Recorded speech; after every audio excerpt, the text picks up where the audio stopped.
السلام علیکم ورحمۃ اللہ وبرکاتہ الحمدللہ رب العالمین والصلاة والسلام علی سید المرسلین وعلی آلہ وصحبہ اجمعین ومن تبعہم بإحسان الی یوم الدین اما بعد۔ معزز ناظرین، معاشرے میں اکثر یہ دیکھا جاتا ہے کہ ایک خوشحال شادی شدہ فیملی میاں بیوی اچانک سے دونوں کے بیچ میں غلط فہمیاں جنم لیتی ہیں، بدگمانیاں جنم لیتی ہیں، اور پھر نوبت یہاں تک آ جاتی ہے کہ دونوں الگ ہو جاتے ہیں۔ کبھی کبھی تو ایسا جو ہوتا ہے وہ دنیاوی اسباب کی وجہ سے ہوتا ہے کہ بھئی بیوی کی کوئی بات شوہر کو ناپسند آ گئی، شوہر کی کوئی حرکت بیوی کو نہیں سمجھ میں آ رہی ہے، تو اس وجہ سے غلط فہمیاں پیدا ہو جاتی ہیں۔ لیکن بہت سارے کیس میں ایسا اس لیے ہوتا ہے کیونکہ بیوی کے اوپر یا شوہر کے اوپر کوئی شیطانی عمل، جس کو ہم جادو کہتے ہیں، سحر کہتے ہیں، وہ کرایا جاتا ہے، اور بہت سارے لوگ اپنے خبیث مقصد کے لیے، اپنے گندے مقصد کے لیے یہ کام کرتے ہیں۔ تو آج کی گفتگو میں ہم یہ جانیں گے کہ کیا ایسا ہوتا ہے میاں بیوی کے درمیان جدائی کے لیے جادو کا عمل کیا جاتا ہے، اور اگر ایسا ہوتا ہے تو کیوں ہوتا ہے، اور اس کا علاج کیا ہے۔ انشاءاللہ ہم ان تینوں چیزوں پر گفتگو کریں گے۔ سب سے پہلے آپ یہ یاد رکھیں کہ جادو، جس کو عربی میں سحر کہا جاتا ہے، یہ کیا ہوتا ہے؟ سحر جو ہوتا ہے، جادو، عربی زبان میں کہتے ہیں ہر وہ چیز جس کا جو وجہ ہو، جس کی وجہ پوشیدہ ہو، جس کی ریزن جو ہے سیکریٹ ہو۔ کوئی کام ہے کہ معلوم نہیں ہو رہا ہے کہ کس وجہ سے ہو رہا ہے، تو ایسے عمل کو عربی میں سحر کہتے ہیں۔ اور عربی زبان کے بہت ماہر ہیں، ماہر لغت ہیں، امام ابو عبید، یہ کہتے ہیں کہ دیکھو، سحر کی جو اصل ہے، جادو کی جو اصل ہے، وہ صرف الشیء عن حقیقت ہی الی غیرہ،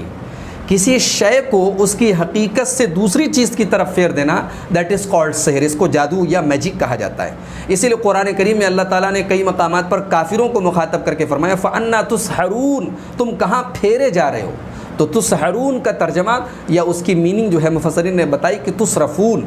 سحر کے معنی صرف، سحر کے معنی جادو کے معنی پھر جانا، حقیقت سے غلط چیز کی طرف پھر جانا۔ اب جادو کا مطلب کیا ہوتا ہے؟ یہ تو جادو عربی زبان میں جو سحر کا لفظ ہے اس کا مطلب ہو گیا۔ امام ابن قدامہ، یہ بہت بڑے محدث ہیں، فقیہ ہیں، یہ اپنی مشہور کتاب المغنی جلد نمبر 10 صفحہ نمبر 104 پہ جادو کا مطلب بتاتے ہوئے کہتے ہیں السحر هو عقد ورقن وکلام۔ جادو جو ہوتا ہے یہ گرہ لگا کر کے بھی ہوتا ہے، جادوگر جو ہوتے ہیں کسی چیز میں گرے لگا دیتے ہیں، وہ رقن یا رقیہ کر کے، جھاڑ پھونک کر کے ہوتا ہے، وہ کلام یا گفتگو کے ذریعے، بات چیت کے ذریعے ہوتا ہے، یتکلم بہ الساحر، جس کو جادوگر بولتا ہے، وہ یکتبہ اور لکھتا ہے، او یعمل شیئا یا کوئی عمل کرتا ہے، یؤثر فی بدن المسحور، اور جادو کے ذریعے جس آدمی پر جادو ہو رہا ہے اس کے بدن پر اثر ڈالتا ہے، او عقلہ او قلبہ، یا اس کے دل پر اثر ڈالتا ہے، او عقلہ یا اس کی عقل پر اثر ڈالتا ہے، من غیر مباشرۃ لہ، ڈائریکٹ نہیں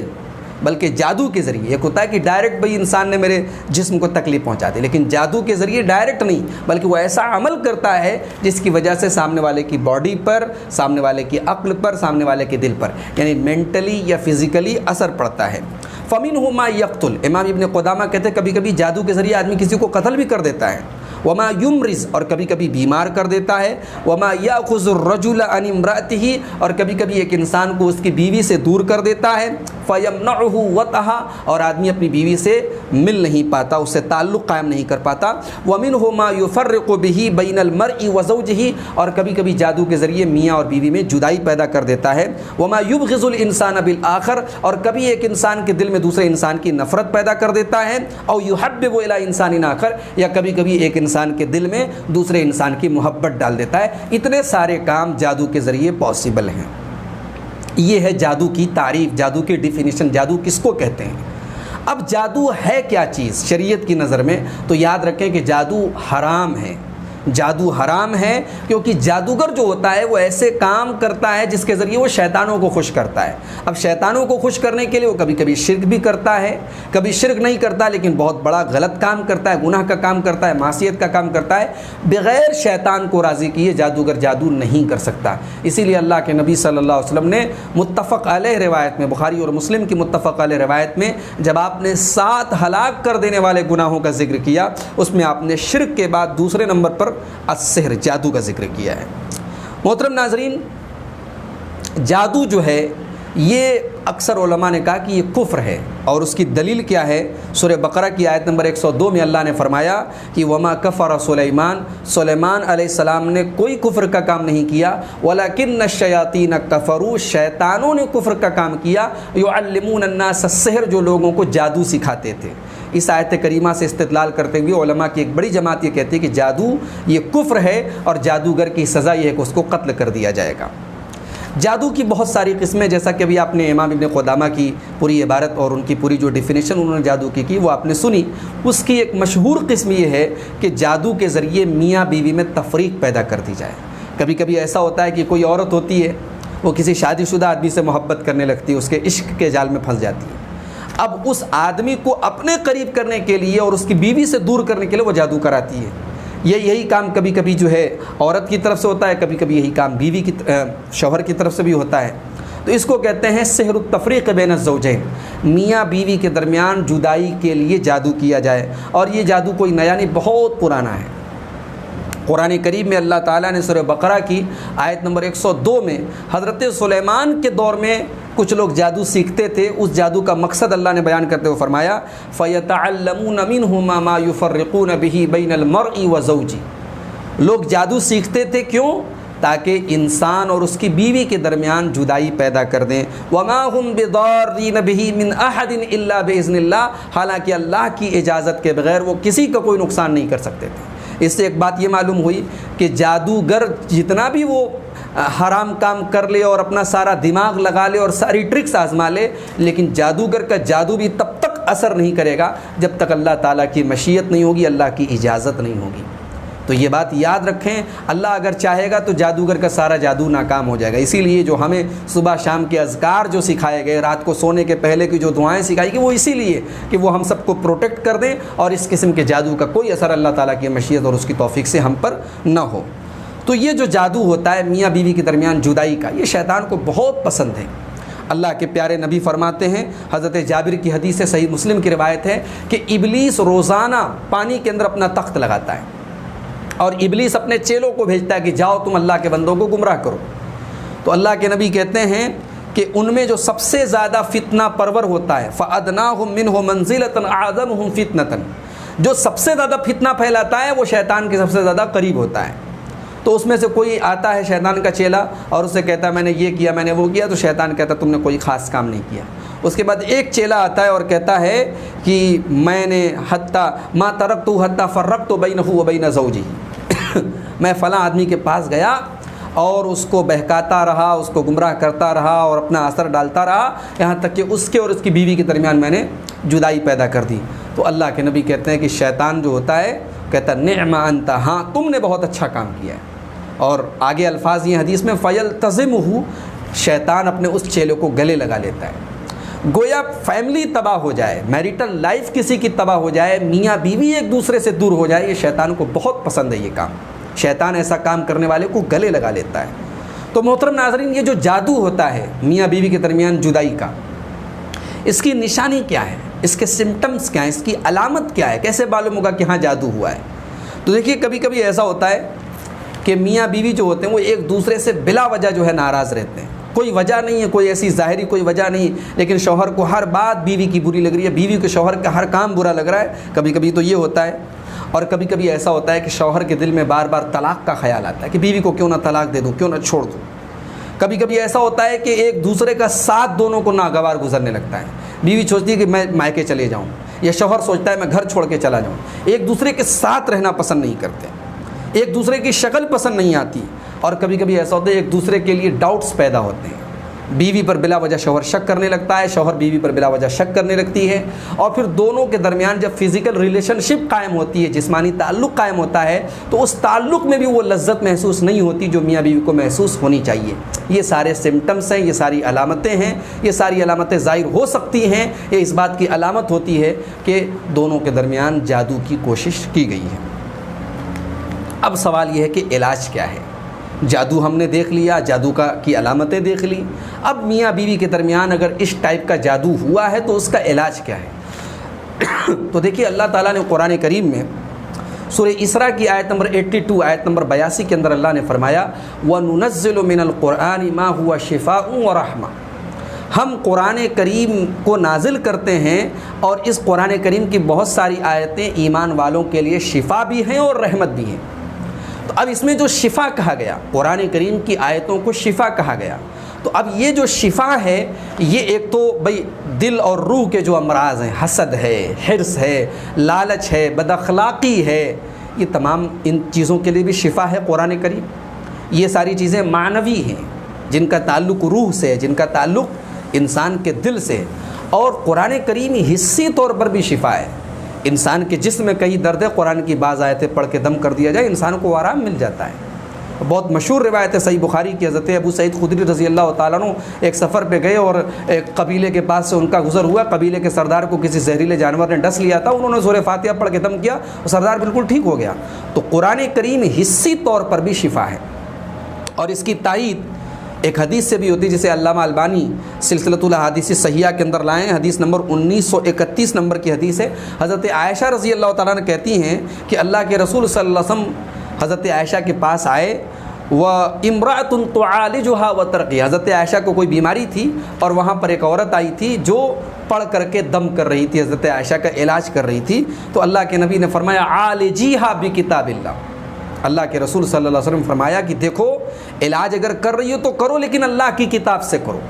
اب یہاں اللہ کے نبی نے مطلق نام لیا اللہ کی کتاب، گویا قرآن کی کسی بھی آیت کے ذریعے شفا مل سکتی ہے۔ تو بعض لوگوں کے یہاں جو یہ تصور ہے کہ بھئی آپ لوگ جو جادو کا علاج کرتے ہیں فلاں فلاں آیتوں کو پڑھ لیا جائے، اس کی دلیل کیا ہے؟ اس کی مستقل الگ سے کوئی دلیل کی ضرورت نہیں ہے۔ جب اللہ کے نبی صلی اللہ علیہ وسلم نے ایک بات کہہ دی کہ قرآن کریم کے ذریعے علاج کیا جا سکتا ہے،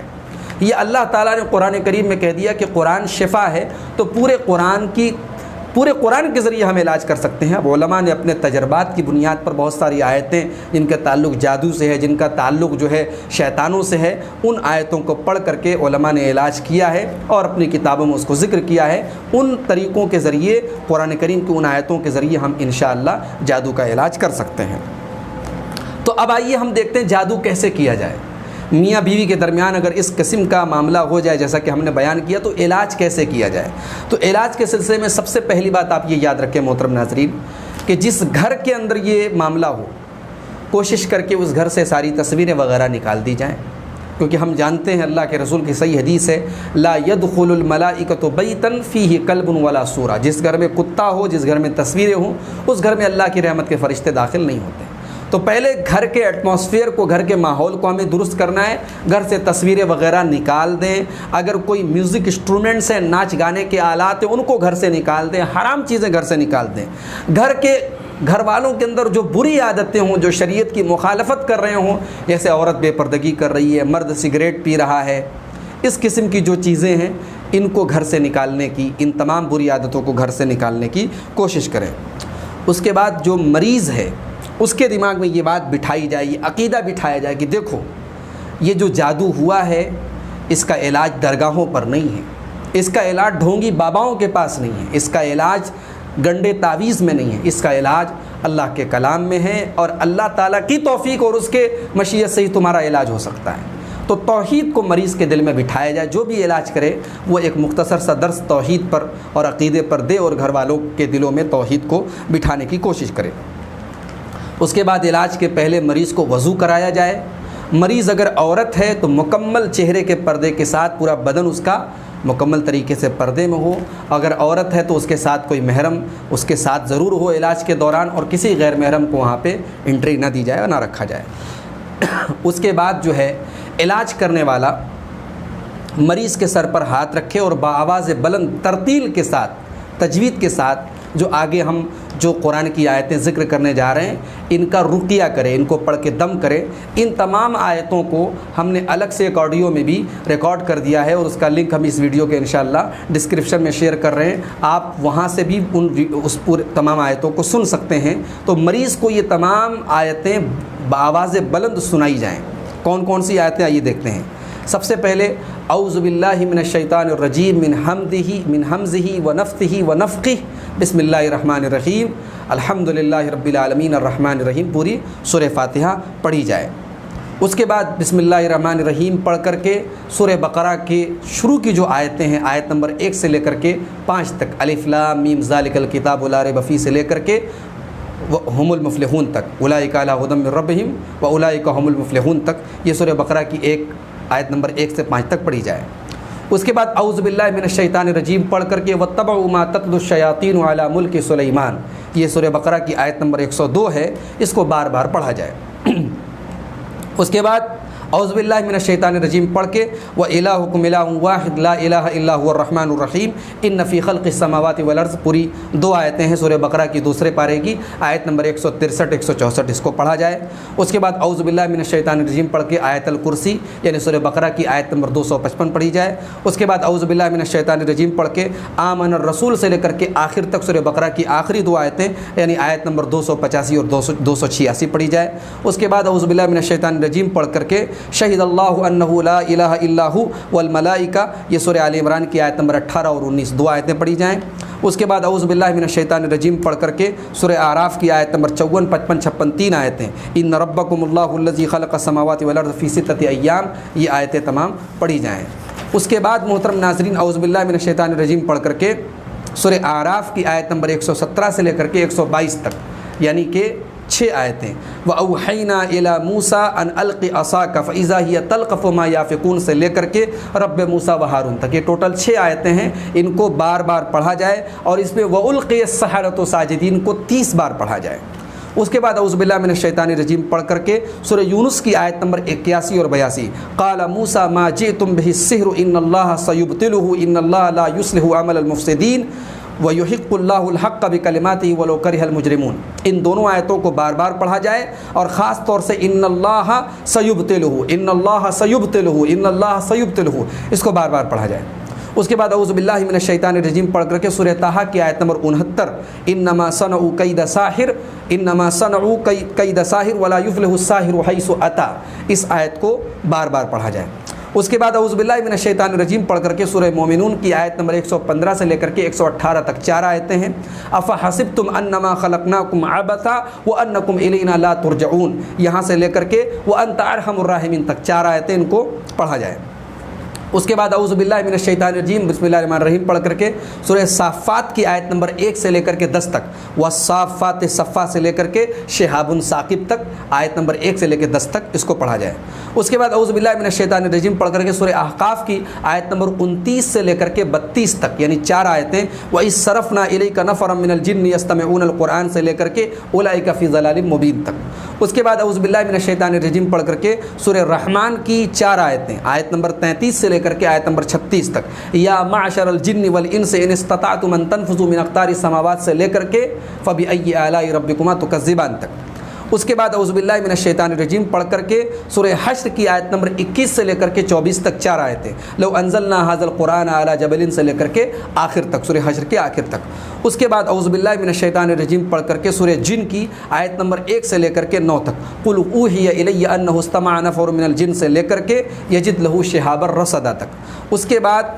اعوذ باللہ بسم اللہ پڑھ کر کے سورہ اخلاص، اس کے بعد اعوذ باللہ بسم اللہ پڑھ کر کے سورہ فلق، اور اس کے بعد اعوذ باللہ بسم اللہ پڑھ کر کے سورہ ناس۔ سورہ فلق اور سورہ ناس کو کئی بار پڑھا جائے۔ تو محترم ناظرین یہ ہے وہ رقیہ، اس کو پڑھنے کے بعد مریض کے اوپر جب ہم اس کو پوری تلاوت کریں گے تو امید ہے کہ انشاءاللہ اگر اس کے اوپر کوئی جادو کے ذریعے کوئی جن وغیرہ اس کو پریشان کر رہا ہے تو اس کی زبان سے وہ جن بولے گا، اس سے بات کرے مریض کا علاج کرنے والا، اور اس سے سب سے پہلے اس کا نام پوچھے، اس کا مذہب پوچھے، اگر وہ غیر مسلم ہے دوسرے مذہب کا ہے اس پر اسلام پیش کرے، اگر وہ مسلمان ہے تو اس کو سمجھایا جائے کہ یہ جادو ہے، اسلام میں حرام ہے، اور اس کے بعد اس سے کہا جائے کہ تم اس مریض کو چھوڑ کر کے چلے جاؤ۔ بار بار ایسا کیا جائے، اور اس کے بعد یہی ساری آیتیں پڑھ کر کے پانی کے اوپر بھی دم کیا جائے اور اس پانی کو مریض کو پلایا جائے، اس پانی کے ذریعے مریض کو نہلایا جائے۔ انشاءاللہ اگر 1 ہفتے تک یہ عمل کیا جائے، چاہے وہ مرد ہو چاہے وہ عورت ہو، امید ہے کہ انشاءاللہ یہ جادو کا اثر اس کے بدن سے ختم ہو جائے گا، اس کے دل سے ختم ہو جائے گا، اور میاں بیوی کے درمیان انشاءاللہ پہلے کے جیسی محبت باقی رہے گی۔ یہاں ایک بات یاد رکھیں محترم ناظرین کہ کبھی کبھی ایسا ہوتا ہے کہ واقعی میں دنیاوی کوئی سبب ہوتا ہے، واقعی میں مرد کا کسی غیر عورت سے تعلق ہوتا ہے، واقعی میں عورت کے کسی غیر مرد سے افیئر ہوتے ہیں، اور اس وجہ سے بھی میاں بیوی کے درمیان ناچاقی ہوتی ہے، تو پہلے ظاہری اسباب تلاش کرنے کی کوشش کریں۔ کبھی کبھی ایسا ہوتا ہے کہ کوئی فزیکل بیماری ہوتی ہے اور ہم اس کو جادو سمجھ لیتے ہیں، تو پہلے اگر کوئی بیماری وغیرہ کا مسئلہ ہے ڈاکٹر سے کنسلٹ کر لیں، علاج وغیرہ کرا لیں، اور جب یہ لگے کہ نہیں یہ کوئی فزیکل نہیں بلکہ اسپریچول معاملہ محسوس ہو رہا ہے، جسمانی کوئی معاملہ نہیں بلکہ اس کا تعلق دل سے ہے، اس کا تعلق جادو سے ہے، تب اس کے بعد اس قسم کے علاج کی طرف توجہ کی جائے۔ میں امید کرتا ہوں چونکہ اس طریقے کے کیس بہت زیادہ آتے ہیں اور لوگ بہت زیادہ پریشان ہوتے ہیں، میں امید کرتا ہوں کہ اس ویڈیو کے ذریعے آپ لوگ میں سے بہت سارے لوگوں کو مدد ملے گی اور اس قسم کے جادو کے مسائل کو آپ حل کریں گے، اور ادھر ادھر بھاگنے کے بجائے آپ خود اپنے گھر کے اگر کوئی مریض ہے، اپنے خاندان میں اپنے رشتہ داروں میں اگر کوئی مریض ہے اور کوئی اس قسم کی پریشانی میں مبتلا ہے تو آپ اس کا علاج کرنے کی کوشش کریں گے۔ اللہ تعالی ہم سب کو ہر شر سے، ہر جادو سے، ہر مصیبت سے محفوظ رکھے، آمین۔ وآخر دعوانا الحمد للہ رب العالمین، والسلام علیکم ورحمۃ اللہ وبرکاتہ۔